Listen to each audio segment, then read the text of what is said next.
नमस्कार। दो तीन समाचार हैं, अच्छा बुरा कुछ भी नहीं उसमें, लेकिन हाँ कहीं ना कहीं उसमें हर एक में कोर्ट जरूर इन्वॉल्व है। कोर्ट जैसे कि अपने केजू भैया बाहर आ गए, नहीं सॉरी बाहर तो थे ही, दोष मुक्त हो गए तथाकथित। फिर एक को भ्रष्टाचार पर, कोर्ट के भ्रष्टाचार के ऊपर सुप्रीम कोर्ट इतनी बुरी तरह बौखला गई कि उसका बस नहीं चला, नहीं तो वो लोगों को फांसी पे चढ़ा देते कि आपने ऐसा कंटेंट लिखने ही कैसे दिया, किसी को सोचने कैसे दिया, लिखना तो दूर की बात है। और स्वामी अविमुक्तेश्वरानंद जिनको फ़िलहाल थोड़े दिनों के लिए गिरफ्तारी पर रोक लग गई। तो पहली चीज़ तो केजरीवाल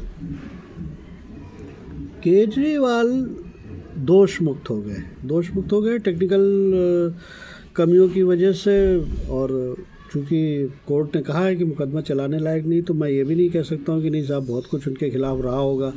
और जैसे जैसे ये केस शुरुआत हो रही थी, सीबीआई के लक्षणों को देखते हुए अपने को तब भी समझ में आ रहा था कि कहीं ना कहीं थोड़ा बहुत घालमेल है। घालमेल इस बात का नहीं है कि भ्रष्टाचार नहीं हुआ, ये मैं आज भी कह रहा हूँ कि भ्रष्टाचार ज़रूर हुआ होगा, क्योंकि कभी भी किसी भी राज्य की शराब नीति पर तब तक कोई मुख्यमंत्री या आबकारी मंत्री हाथ नहीं डालता, या तब तक उसको ये सद्विचार नहीं आता कि शराब नीति में परिवर्तन किया जाए, जब तक उसको स्वयं में वो स्वयं शामिल है, उसकी पार्टी शामिल है, उसकी पार्टी को बहुत सारा फ़ायदा न होने वाला हो और उसके फलस्वरूप सरकार के खजाने में भी कुछ पैसा आ जाना चाहिए। शराब नीति का पूरे देश में यही एक तरीका है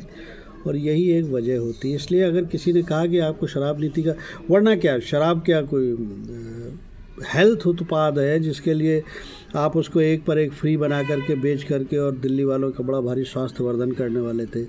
या शराब से आपने ये सोच रखा था कि इस तरीके की नीति के बाद, शराब की इस नीति के बाद आपको बहुत सारे वोट मिलने वाले थे? ऐसा कुछ भी नहीं था। इसलिए हुआ तो यही है। लेकिन चूँकि कौवा ज़्यादा होशियार था तो उसने एक काम किया। और आप ध्यान रखिएगा कि पुराने जितने भी डायलॉग होंगे उनमें एक ही डायलॉग आपको बार बार सुनाई देगा, चवन्नी बरामद नहीं हुई, चवन्नी बरामद नहीं हुई। वो चवन्नी उसने जिस खूबसूरती से गायब की, जिसके चलते सीबीआई आज भी हाथ मल रही है और सीबीआई को मुंह की खानी पड़ी है। और अब मुझे नहीं लगता कि अब बहुत कुछ होने वाला है। इसलिए हाईकोर्ट में भी, हाईकोर्ट केवल वो अपना क्या कहते हैं उसको, झेम मिटाने के लिए गई हुई है सीबीआई।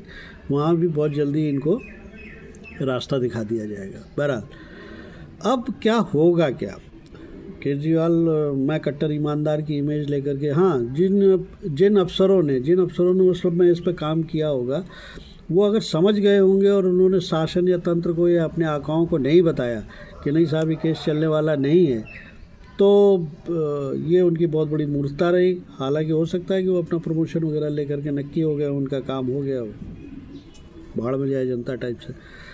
तो कट्टरवादी, आज कई लोगों ने मुझसे ये कहा, जब भी मैंने ये बात कही कि आप इतने श्योर कैसे होते हो, तो एक बात तो मैंने ये बताई कि प्रादेशिक आबकारी नीति तभी बदलती है जब कोई ना कोई पैसे का कहीं ना कहीं सूंघ पड़ती है, किसी को लगता है कि इसमें बहुत। तो दूसरा ये है कि आप भी याद कर लीजिए उन घटनाओं को कि जिस समय आबकारी नीति का परिवर्तन हो रहा था, उस समय जुनून सवार था आप पार्टी पर। गोवा में भी चुनाव लड़ेगी, गुजरात में भी लड़ेगी, राजस्थान में लड़ेगी, यूपी में लड़ेगी, हर जगह इनके कैंडिडेट खड़े हो रहे थे और बड़ा प्रचार प्रसार हो रहा था। ये सब बिना पैसे के नहीं हो रहा था भाई साहब, पैसा लग रहा था, लेकिन वो पैसा लगाने का मैकेनिज़्म बहुत शानदार ढूंढा अपने केजरीवाल ने। इसलिए hats off to you Kejriwal ji. और एक आपने बहुत बड़ी पुरानी मिथ, एक धारणा को भी ध्वस्त किया है कि जो हर बार कानून के हाथ बहुत लंबे, और दूसरी बार ये कि साहब कितना भी शातिर अपराधी हो, पीछे कोई ना कोई सबूत छोड़ जाता है। आप फ़िलहाल आगे चल रहे हैं और इसके लिए आपको बधाई। लेकिन आपके केवल कट्टर ईमानदार कह देने से बातें बदल नहीं सकती, क्योंकि यहाँ है अभी आप यहाँ कट्टर ईमानदार हैं, शीश महल तो आपका सामने दिखाई दे रहा है। और भाजपा का तो क्या कहें, भाजपा के कुकर्मों की तो कोई लिस्ट ही नहीं है। आप दिल्ली में आपने सरकार बना ली, उसके बाद आप हर डिपार्टमेंट के लिए कह रहे हैं कि साहब ये आपने ऐसा किया, आपने ऐसा किया, आपने, फिर भी आप किसी भी फाइल को का आपराधिक संज्ञान नहीं ले रहे और उसको सीबीआई सीआईडी तक नहीं पहुंचा रहे।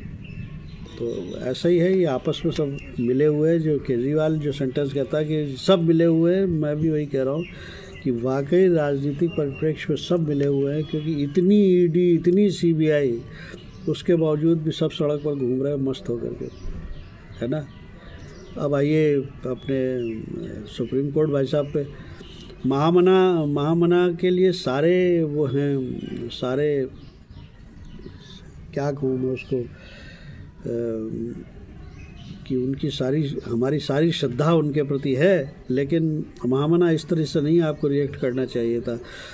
हाँ, आपने कहा ये ज़रूर है कि भ्रष्टाचार बताना ही था तो सब पर बताते, है ना, सबका बताते, सब पर बताते। लेकिन मुझे लगता है कि शायद वो एक कंटेक्स्ट चल रहा था उस समय, जो उस पर्टिकुलर पाठ में और उसके संदर्भ में उन्होंने बता दिया कि साहब भ्रष्टाचार होता है। भ्रष्टाचार तो होता है लगभग।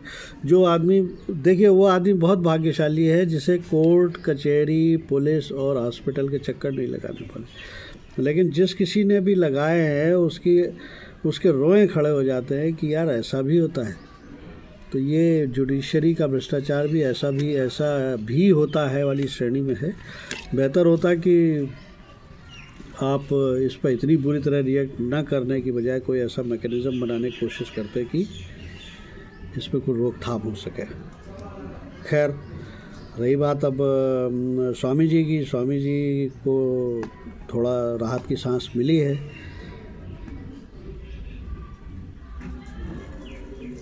क्या कहें, ये विषय बहुत गंभीर है। अगर हुआ है तो इससे बुरा कुछ नहीं हो सकता, लेकिन आप याद करिए कि ऐसे बहुत से कांड हुए हैं जहाँ पर सनातन को केवल धूमिल करने के लिए ये हमारे ही लोग हैं, कहीं बाहर से नहीं आते, कहीं बाहर से नहीं आते। जयललिता का शासन था, सोनिया का इशारा था, 2004 का दिवाली का मौका था और रात को आपने शंकराचार्य को घसीटते हुए उठा लिया था। 2.5 साल आपने जेल में रखा और उसके बाद एक भी सबूत नहीं। केजरीवाल तो चिल्ला सकते हैं, लेकिन वो उस मठाधीश की, उस शंकराचार्य की को मैं प्रणाम करता हूँ कि उसने एक शब्द उसके बाद भी नहीं बोला।